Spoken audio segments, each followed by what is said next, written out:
Bonjour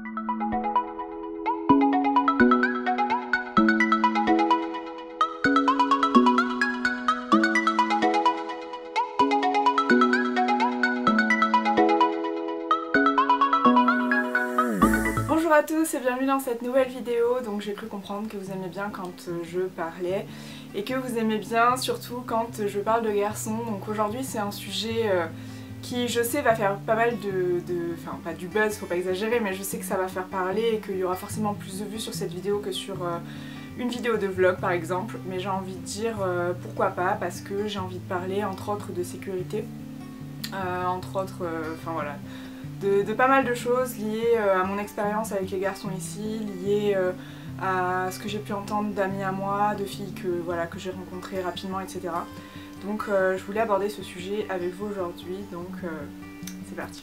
Donc la première des choses, c'est que j'ai reçu beaucoup de messages me disant que j'avais beaucoup de chance de sortir avec un Coréen, que le rêve de certaines filles, c'est de sortir avec un Coréen parce qu'elles idéalisent à fond au travers des dramas, au travers de la K-pop, etc. Alors que je le rappelle, les dramas ce sont des acteurs, donc ils jouent la comédie et il y a certains acteurs qui ont la réputation de pas forcément être très clean. Pareil dans la K-pop, il y a des connards partout. Donc dans la K-pop il y a aussi des gens qui sont loin d'être recommandables et qui peuvent faire beaucoup de mal à certaines filles. Et d'autres gens évidemment, heureusement, qui sont très bien. Donc ça dépend vraiment des personnes.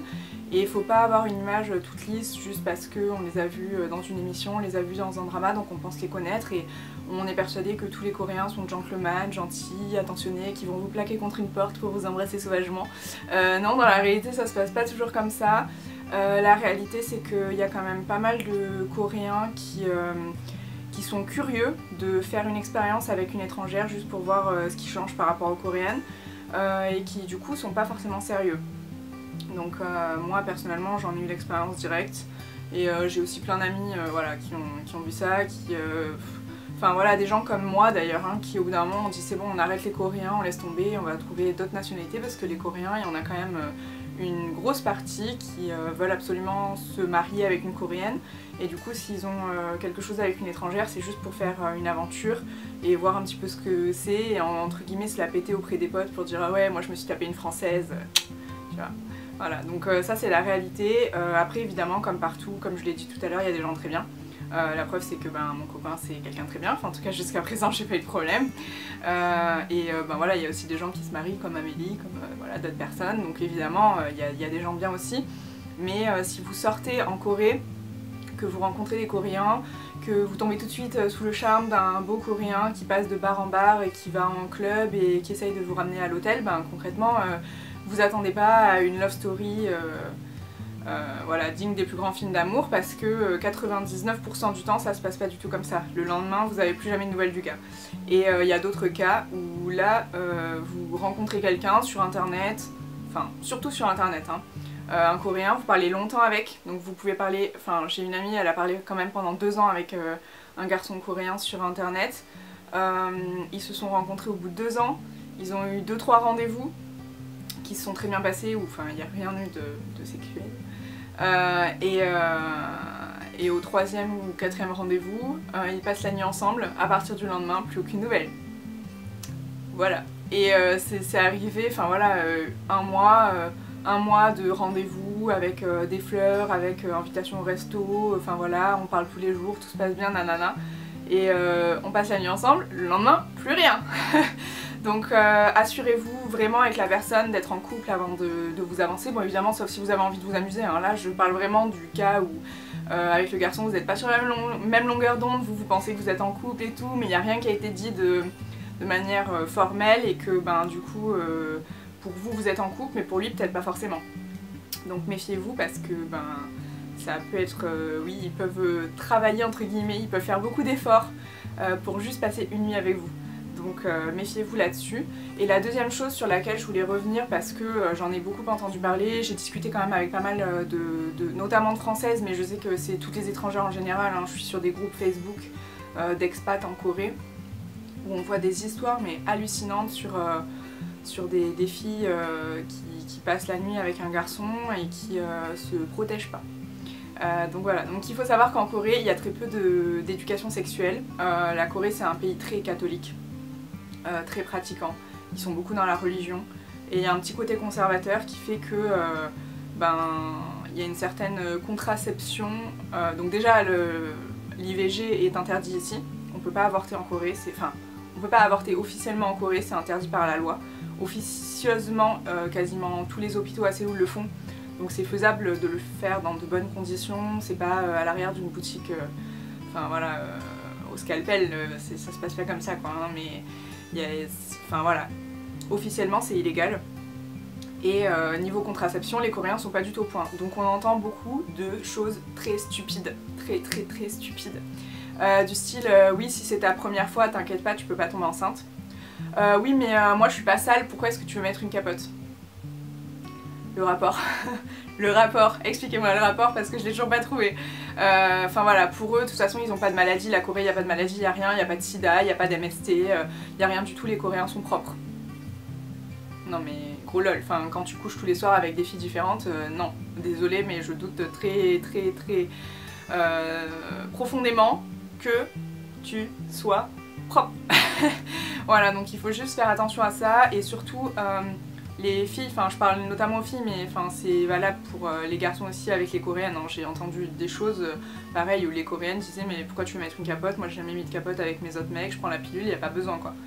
Non, si t'es pas dans une relation depuis un beau moment et tout ça et que t'as pas fait les tests ou que t'es pas sûr à 100% de toi, tu peux pas dire ça quoi, c'est pas possible. Les filles aussi transportent des MST qui ne sont pas forcément déclenchés et peuvent les transmettre à un mec qui après, lui, elle va se déclencher et il va comprendre ce que ça fait. Donc faites vraiment attention à ça et que ce soit donc voilà, fille comme garçon, assumez-vous et assumez de dire aussi votre opinion et assumez de dire que si, il faut une capote quand on fait une aventure avec quelqu'un qu'on connaît pas forcément ou qu'on connaît depuis pas très longtemps. Voilà, vous pouvez jamais connaître quelqu'un entièrement, mais on va dire que le temps ça aide quand même. Donc essayez voilà, d'être vraiment ferme avec ça. Et alors la nouvelle mode c'est d'enlever la capote pendant l'acte quand la fille, surtout les filles, hein, désolée je reviens à ça, mais quand les filles insistent absolument pour mettre une capote, il y a des garçons qui enlèvent la capote pendant l'acte. Ça c'est inadmissible, ça c'est vous mettez le mec dehors tout de suite, il y a un moment il y a un minimum de respect à avoir, c'est pas possible, on peut pas faire ça en 2017, c'est inacceptable. Donc c'est des situations moi qui mettent hors de moi et j'ai entendu plein d'histoires de filles ici qui finissent par se faire avorter, qui se font des frayeurs, parce qu'elles n'ont pas osé dire il faut une capote quoi. Donc s'il n'y a pas de capote, vous ne faites rien, vous faites pas... voilà, c'est tout, c'est tout.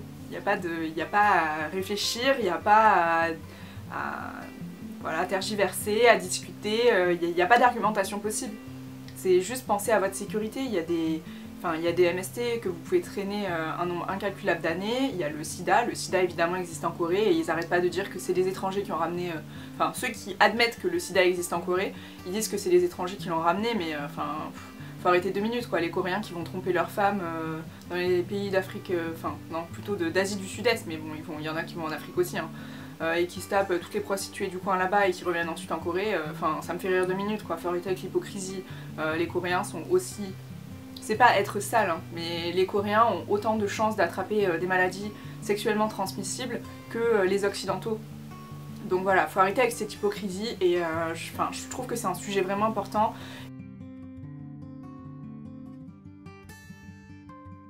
Je disais oui, j'ai croisé beaucoup de filles qui voilà, sont un peu fans des Asiatiques, en tout cas qui aiment beaucoup le physique des Coréens, des Asiatiques en général, et qui rêvent d'avoir une histoire avec un Coréen, sauf que je voulais prévenir que ça se passe pas toujours comme on veut, qu'il faut quand même faire attention à son cœur comme à son corps. Et la dernière chose dont je voulais parler à ce sujet, c'est donc la sécurité de sortir avec des Coréens. Il y a eu donc des vidéos qui ont été faites par des youtubeurs disant qu'il y avait quand même des viols en Corée, etc. Donc je trouve ça très bien parce que c'est vrai, il y a des viols en Corée et il y a beaucoup de gens qui pensent que la Corée c'est le pays des bisounours, que tous les gens sont super gentils, super respectueux, qu'il n'y a jamais de problème. Voilà, si on compare avec la France, puisque moi je viens de France, donc c'est surtout ce pays-là que je connais, effectivement il y a de plus en plus de violence, c'est compliqué de sortir à 2 h du matin quand on est une fille en France parce que voilà, on sait pas ce qui peut arriver. En Corée, il n'y a pas vraiment cette peur-là. Enfin, très honnêtement, je suis sortie plein de fois en Corée de nuit, j'ai jamais eu vraiment de problème, etc. Mais c'est comme partout, il y a quand même des gens mal intentionnés, il y a quand même des violeurs, il y a quand même des gens qui peuvent vous voler. Moi, je me suis fait voler un téléphone en Corée, hein, donc ça fera peut-être l'objet d'une story time un jour. Donc il faut toujours faire attention, c'est comme quand on dit il n'y a pas de vol en Corée. Comme je vous le dis, moi je me suis fait voler il y a 4 ans mon téléphone portable en Corée, donc ça existe évidemment, il y en a beaucoup moins qu'en France, mais ça existe quand même, donc évidemment il faut faire attention. Après le caractère un petit peu alarmiste de l'histoire de oui il y a eu un viol en Corée, il y a une fille qui s'est fait violer, il faut faire attention, etc. Évidemment qu'il faut faire attention, mais la Corée ça reste un pays sûr quand même et il y a beaucoup moins d'histoires comme ça qu'ailleurs. Voilà, évidemment, il faut quand même faire attention à soi, il faut quand même pas croire tout ce qu'on dit, il faut éviter d'aller à l'autre bout de Séoul dans un quartier sombre dans une voiture avec un inconnu. Enfin voilà, ça me paraît évident, mais faut évidemment faire attention, il ne faut pas avoir un comportement non plus complètement... Enfin voilà, si vous êtes complètement alcoolisé et que vous savez que vous n'allez pas pouvoir vous rappeler de ce qui s'est passé et que vous partez avec quelqu'un, évidemment, enfin je veux dire, vous savez très bien ce qui peut arriver, il faut faire attention quand même, il y a un moment où... Si vous arrivez en Corée et que vous êtes majeur, faut prendre ses responsabilités aussi. Donc voilà, c'est juste un message pour dire oui, il y a des viols en Corée. Faut pas abuser non plus, il n'y en a pas tant que ça et il y en a beaucoup moins qu'en France. Après, je dirais que la gestion des viols ici est vraiment déplorable. 90% du temps on va dire ben c'est ta faute à la fille. Il n'y aura aucune poursuite qui sera faite contre le garçon et le garçon n'aura aucun problème. Donc évidemment ça c'est un autre sujet. Mais voilà, il faut faire attention évidemment, le viol ça existe comme partout dans le monde. En règle générale, la Corée est un pays beaucoup plus sûr que d'autres. Mais ça veut pas dire qu'il faut pas faire attention. J'arrête de me répéter. Voilà, maintenant on va aborder le dernier cas qui peut arriver si vous sortez avec un Coréen. Donc là vous êtes vraiment en couple, ça a l'air d'être une personne bien. Mais il ne vous présente à aucun de ses amis et à personne de sa famille. Donc là les gars, ben... faut se poser les bonnes questions, hein. Pareil, j'ai eu des histoires autour de moi, le garçon ne veut pas devenir ami Facebook, sur son Facebook il y a écrit célibataire, donc il assure à la fille qu'il veut se marier avec elle, il lui assure qu'ils sont bien en couple, qu'il la présentera à ses parents quand il faudra, etc. Mais en attendant il lui présente personne, et en fait, c'est parce qu'il est en train de voir plusieurs filles en même temps. Ou alors c'est juste qu'il sait que ses parents vont pas accepter la relation et qu'elle va se terminer à un moment et que non, il pourra pas se marier avec la fille parce que ça se passe pas comme ça, que les parents ça reste hyper important et que du coup, ben voilà. Donc ça, j'ai eu pas mal d'histoires autour de moi, de filles qui ont eu quand même des longues relations. Je connais une personne qui est restée 1 an avec un garçon à Busan.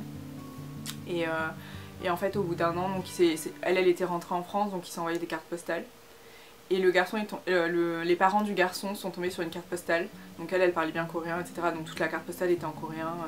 Voilà, bisous mon amour de France et tout ça. Enfin, les parents ont pété un plomb, ils ont dit plus jamais vous voyez, c'est hors de question, etc. Donc le garçon, en tant que bon coréen qui suit la tradition confucianiste qui est qu'il faut absolument respecter ses parents, il a coupé les ponts du jour au lendemain alors que ça fait plus d'1 an qu'ils étaient ensemble et que ça se passait très bien. Donc voilà, on n'est pas à l'abri de ça non plus. Donc attention, hein, je vous dis pas, il faut pas sortir avec un Coréen, attention à ce que vous faites et tout, bien sûr que non. Enfin je veux dire, moi je suis très heureuse dans mon couple, je suis sûre à 100% de mon chéri et heureusement, et il y a d'autres personnes autour de moi qui sont très très heureuses en couple, etc. Mais on a cette expérience commune entre nous d'avoir rencontré des garçons avant qui n'étaient pas forcément bien intentionnés ou qui n'étaient pas prêts tout simplement à avoir une relation sérieuse avec une étrangère. Donc il faut en être conscient aussi parce que j'ai eu des déceptions, les personnes autour de moi ont eu des déceptions et du coup je voulais un petit peu vous alerter là-dessus pour vous là, celles qui venez passer votre été en Corée et comptez vous amuser et éventuellement tomber sous le charme de quelqu'un.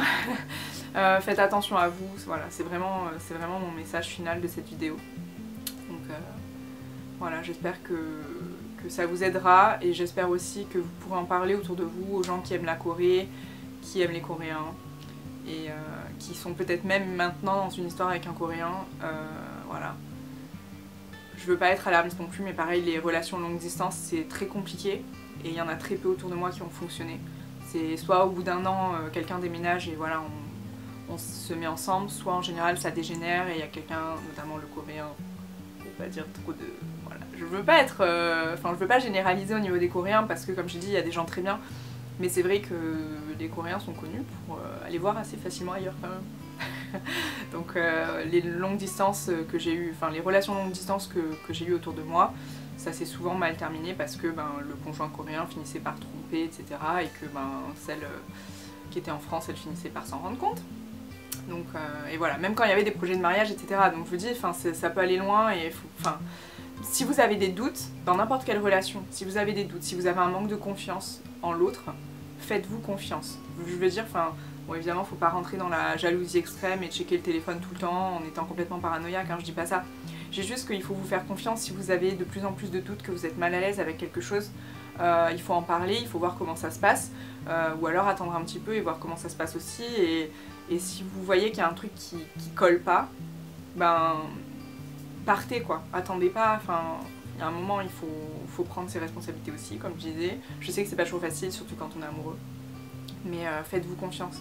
Moi personnellement j'ai 100% confiance en mon chéri, donc ça veut pas dire qu'il me décevra pas, peut-être un jour, hein, j'espère pas, mais honnêtement j'ai jamais eu de doute avec lui. C'est ça qui me fait dire aussi que pour l'instant ça se passe bien, et puis il m'a montré par plein de manières différentes que c'était quelque chose de durable, qu'il y avait un avenir, etc. Donc c'est des petits trucs qui font qu'on sait qu'il y a quand même de quoi avoir confiance.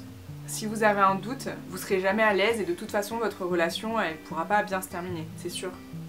Donc voilà. Faites-vous confiance et prenez soin de vous et faites attention, c'est le dernier message de cette vidéo. Voilà, donc n'hésitez pas à vous abonner si cette vidéo vous a paru intéressante. Je vais pas dire vous a plu parce que c'est quand même bizarre, j'espère que ça vous a pas plu, enfin c'est quand même... Voilà. Mais si elle vous a paru intéressante, si vous avez appris quelque chose, n'hésitez pas à regarder mes autres vidéos aussi, à vous abonner à mes réseaux sociaux, et je vous dis à la prochaine fois. Et donc faites passer le message à ce propos de faire attention, même en Corée. Bisous.